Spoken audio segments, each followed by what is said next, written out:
Keessoo koon siin jedha jalqaba dubbii koo ati keessa kooti hin baatu haadhoo koo qaaman jirta namaddii yoomnarraa fagaatte gaafa rakkinna koo oolmaan keessa yoomafe garuu wanti tokko kan hin jechuu fedhu ani siif uumame ati hin beektu maleessa jaalalli keessa hadheessaa sammuu na wareersa gaaf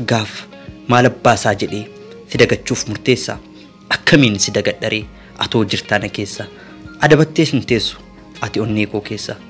yookanis diddeen baatu asuma diddeebita dhugaa keeti ani dheebuu jaalalaa qaba abbuu qadhee dheebuu bahuu fi raakama si jala keessoo koo naa hubadhu si jalaa hin dadhabaa nan beeka gaafii kee isa boodaa rakkinni koo hedduudha jireenyi koos xaxamaadha saniif hin dhiphatin sadarkaa ammaa kana irra tarkaanfannee isa dhufuuf itti yaanna koottutii gadi bu'i taa'imee na cinaa suuta jedheen si tasaasa rakkinna onnee koo keessaa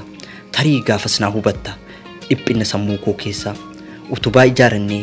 waliif taana gaaddisa keessoo koo dhagaye kana dubbiin koo dhumaa siif taana naaf ta'a